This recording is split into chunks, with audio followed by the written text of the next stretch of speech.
good? All right, fantastic. I'll introduce us. Yeah, you can clap for us. High budget production.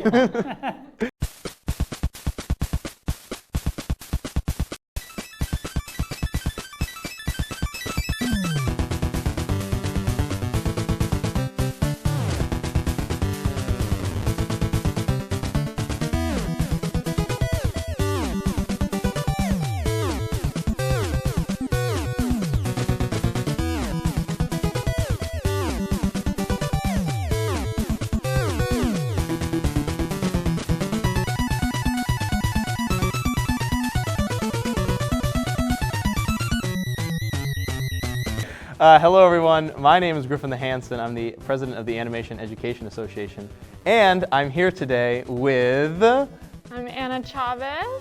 And...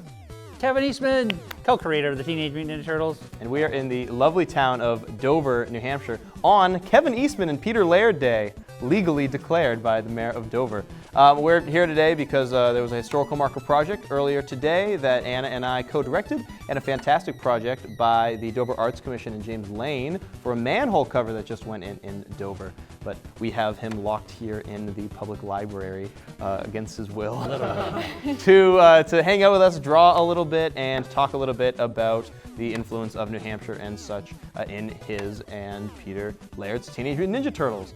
So Liv, you have some nutty prompts for us to draw, or something of the sort. And I have trouble just talking without drawing anyway, so this will be helpful. What are we starting with? Myself as a mutant. Oh. Me in middle school, I suppose. That's why I don't have any mirrors in my house. I suppose while we're drawing, the first question I'll have to ask is, what is the influence of Dover on you and on the Ninja Turtles? Well, what was interesting is that, you know, the original relationship that Peter and I had and bonded over was our mutual love and passion for comic books, but especially one of our heroes, Jack Kirby, who created / co-created most of the Marvel Universe.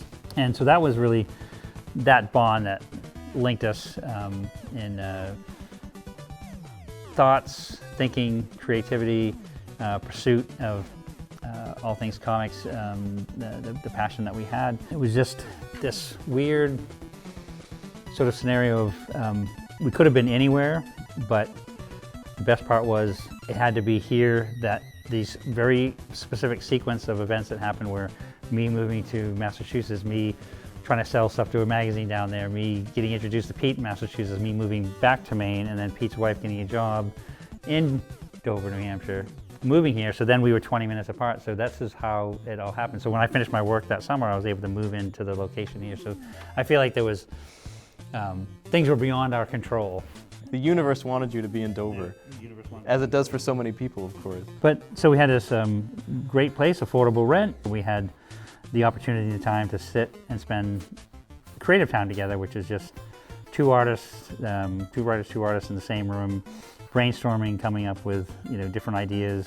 But it was just having that opportunity and the atmosphere together to get that one-on-one time and be goofballs, doodle like this. It's like this is what we would do at night. We sort of. Are there any things in any of the comics that are directly from Dover? Do you throw in a street name or some local guy who annoyed you at work or something like that? No, I definitely know that it has come up a few times that we put it in the background, because that was a fun thing for Peter and I. We'd sometimes put not only ourselves in the backgrounds of comics, but there'd be different names of stores or shops or things like that were referenced. So I'm sure, think of how many times we've used probably 28 Union Street as an address. And So it wasn't always Dover. You moved down to Northampton afterwards. I mean, New England, and you're from Maine too, is really a very important part of your personality and a very important part of your art then, right? Yes, I mean, I grew up in Maine, and very similar in the concept of having the time to create in Dover was where I grew up in Maine. It was way out in the country. There was more cows than people kind of thing. And so there was a lot of free time to create and draw. Anytime after school when I was supposed to be doing chores or doing homework or doing all the things I was supposed to be doing except drawing, I was drawing. And so I'd be up creating my own stories, my own ideas, and practicing. Again, having the possibility and the opportunity in the atmosphere to create was something very much so. And I feel like, My father was, my family is very old-fashioned, old-school New England. You know, you work hard. You know, you work for what you want, and so you work hard for it. So is, you know, I think that work ethic is something that is instilled into me. All right, here Told we you go. I talk a lot. Yeah, no, it's good. Blah blah blah. Kevin. All right, shut now up. what do our mutant versions of ourselves look like? I'll show mine first. It's me as a mutant. I was gonna make a lobster man. You think, Fiona, you like me as a mutant? I had to do myself as a turtle. Awesome! Oh, that looks great. Yeah. So I put my hat on and a turtle mask, and I was making myself into a lobster, but I was talking too much. So. I think everyone from Maine eventually morphs into a lobster. It's true.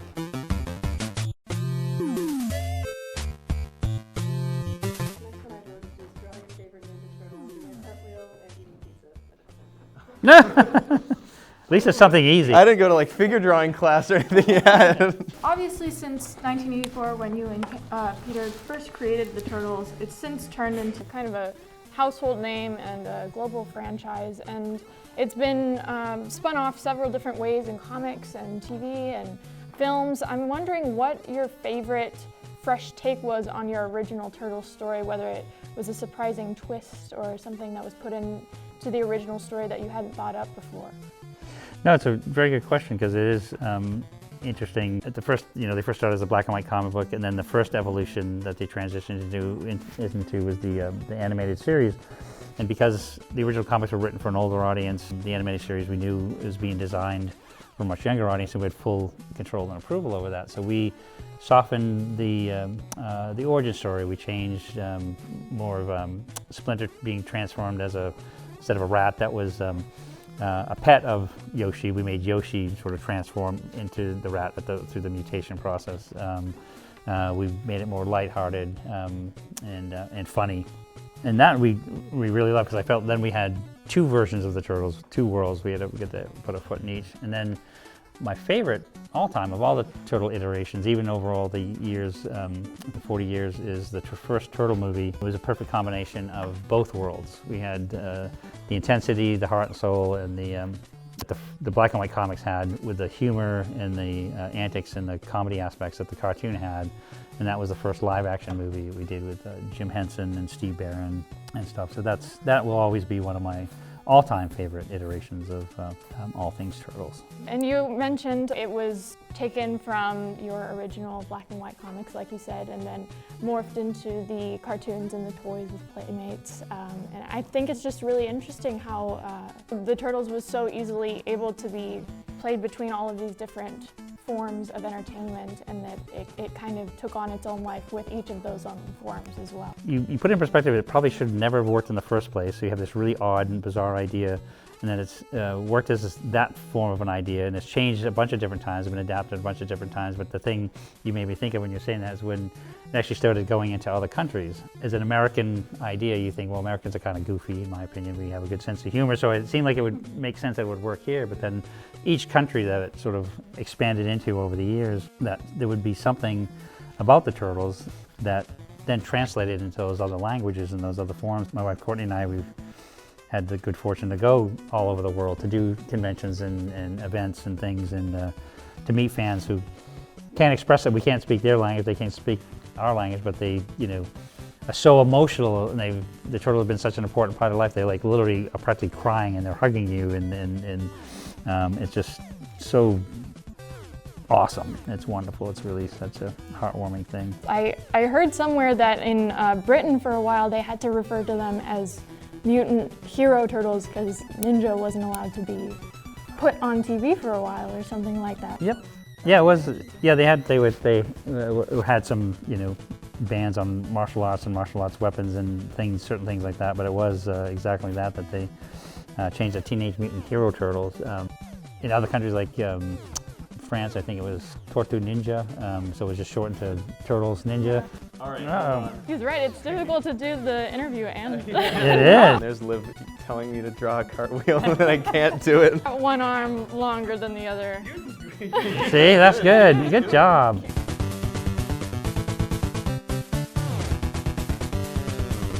What's the last prompt going to be, Liv? draw each other. What if we just draw on each other? It'd be like, like, put a mustache. Just sign me and I'll sell myself on eBay. No, it's funny, when you were talking about just doing the prompts, and I was like, oh. One of my favorite all-time comic convention anecdotes about people asking me to do sketches. I actually had somebody come up at a convention and ask me to do, just real quick, The Last Supper. Could you do The Last Supper? Real quick. Yeah, Real knock quick, that one out with all replace all the biblical figures with turtle figures. You know, it only took Da Vinci like 15 minutes. So it took me like 6 weeks, and I was there, and I was like, Our last question today is going to be, you love to draw, we all love to draw, we all love to make art. But, I mean, to you, is drawing, is making art, is it sort of therapy, is it sort of a pastime, what does it mean to you to draw? You know, what does it mean to you to make art? it's a part of my DNA in every way, shape, and form. I can't remember a time that I didn't draw. You know, my mother would say from time to time that, you know, from the time I could hold a crayon, I was writing on the walls in the house and that kind of thing. But it was very early on, from children's books and then to the evolution of comic books. It was just something that I liked, the combination of words and pictures to tell stories.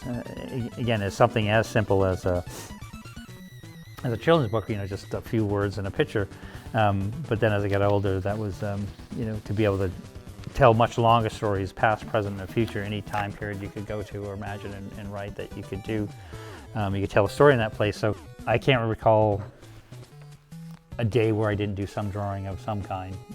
I joke about, you know, not doing chores or homework and things like that, and unfortunately that was true, because I'd be up in my room reading comics or drawing. And it's a good thing that I always, when I talk to young people who come up at different shows and we'll ask something like, you know, how do I get from that side of the table to my side of the table? I like to write or I like to draw, and I say it's like anything you could aspire to be, whether it's an athlete, a musician, you want to write, you want to draw, you have to spend time on it every single day. You have to, you know, even if it's only 20 minutes, it's, you know, take that time for yourself and don't give up on that dream, because the only way you're going to get better is draw. The other way to get on the other side of the table is just put together a huge proposal to the state and then get them trapped. Or you could do that. That's one other way to do it, I suppose. But yours is more modest, I suppose. And when you find young artists and such, what do you think is, if there's anybody out here, you know, watching this and they really want to get into art, comic books, or anything, what do you think is the number one mistake that you think a young artist should try to avoid doing? So often we get told, you know, here's what you need to do, here's what you need to do to succeed or gain followers on Instagram. That's a good, yeah, I see what you're saying. No, it's a really good question, because I spent 6 months at one art school and 6 months that was a more direct art school. Another one at a more university type art school, which is more of a broader, the art program was part of a much larger curriculum. And anytime I showed them what I was interested in doing for artwork, which was, you know, what they consider commercial artwork or comic books, they wouldn't even register that as an art form. It was sort of like, well, that's not even art. And it's like, my opinion was, if it's a Velvet Elvis or a Jackson Pollock or somewhere in between, it's like, if you think it's art, it's art.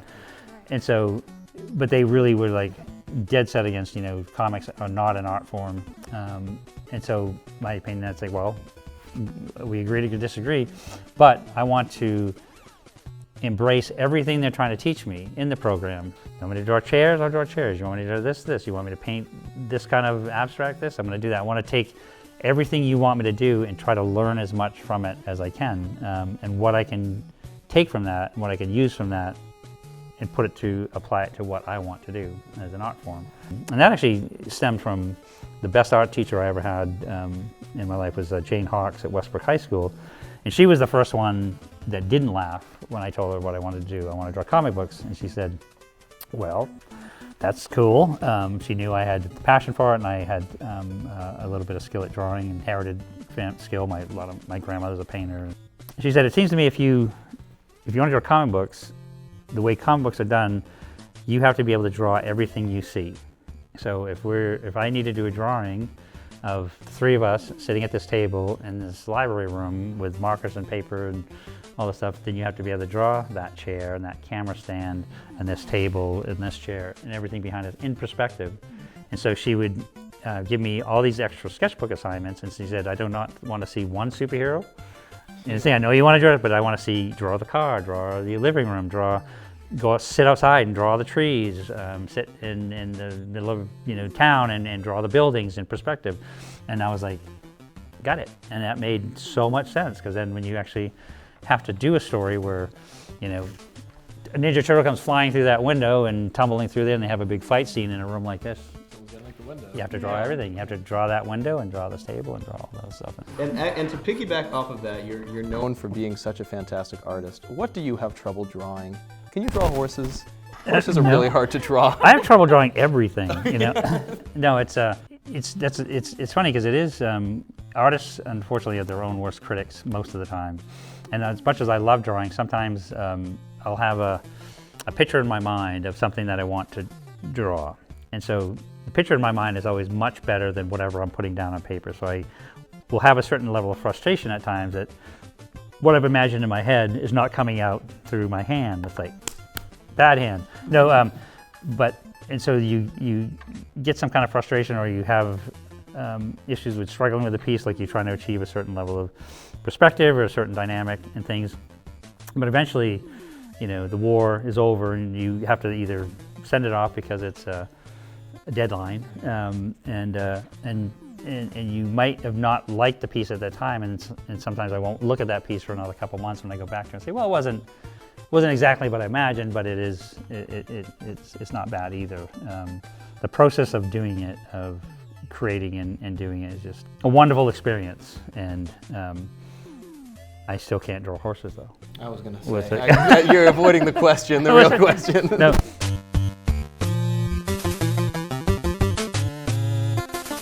Kevin Eastman, you know who Kevin Eastman is the co-creator, of course, of the Teenage Mutant Ninja Turtle. You can check out the lovely new historical marker, which is here on Union Street in Dover, as well as the manhole cover, the commemorative manhole cover, which is also in Dover. Do you have anything to plug, I guess? I don't know how these talk shows work or anything like that. You want people to buy your comics? If you've heard of The Last Ronin, you should buy it. Eat more pizza. No, yeah, I panic. More pizza. Do you have a pizza place to plug in Dover before we leave? No, but I was because actually I was listening to a lot of the places when I was here. The Kevin Eastman Studios. Yeah. Also, go to KevinEastmanStudios.com. Oh, is that what's there?